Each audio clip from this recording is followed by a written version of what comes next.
This week, it's Sri Lanka's leader of opposition, Sajith Premadasa, who is the top voice. I spoke with him on the roadmap for India-Sri Lanka ties and the rise of China in the Indo-Pacific. Premadasa said that as debt payments will start piling up from 2028, Colombo's finances will remain precarious and will need continued assistance from New Delhi. Listen in to a slice of that conversation. As far as the India-Sri Lanka relationship is concerned, last month the Prime Minister was also here. And you are here now talking to key stakeholders. Essentially, the idea is that New Delhi and Colombo can work to probably not just ensure that Sri Lanka recovers, but also thrives, moves on, and at a much faster pace. But apart from that, as this happens, one also needs to keep in mind the geopolitical changes that are taking place around us, the growing presence of China in the entire region. And many in New Delhi, many in India have been concerned about that. As the leader of opposition, sir, what would be your thoughts to address the concerns that people in Delhi have regarding China's presence? Well, India need not have any doubts about Sri Lanka. We are ready to work very close with your country.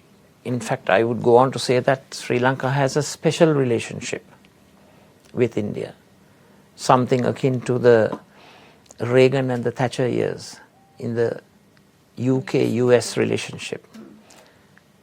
So, Indo-Sri Lanka relationship is very important. It's a special relationship. It has a great history, our cultural past, and so many relationships have been established that our futures are inextricably linked. Sri Lanka can gain a lot through trade, access to the Indian market of over 1.4 billion. We should not hesitate to build upon the free trade agreement that we already have. Yes.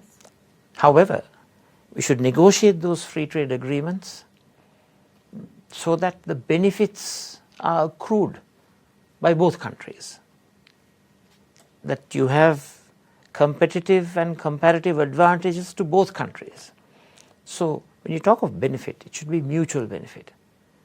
But as we have a special relationship and a common understanding, we can have a common approach and a framework to work together to build upon it. So I think the most important aspect is geopolitics by definition in modern days. It's changing. Geopolitics must achieve a positive result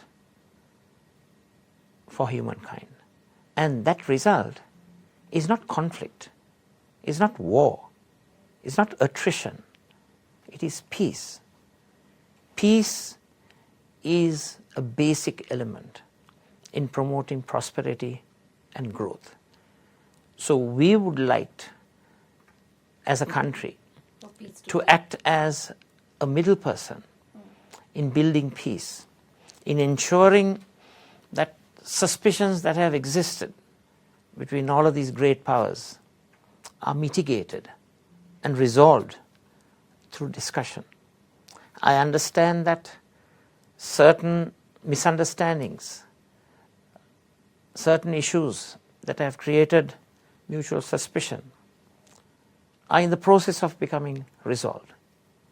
So that's a very good sign because we are moving towards peace.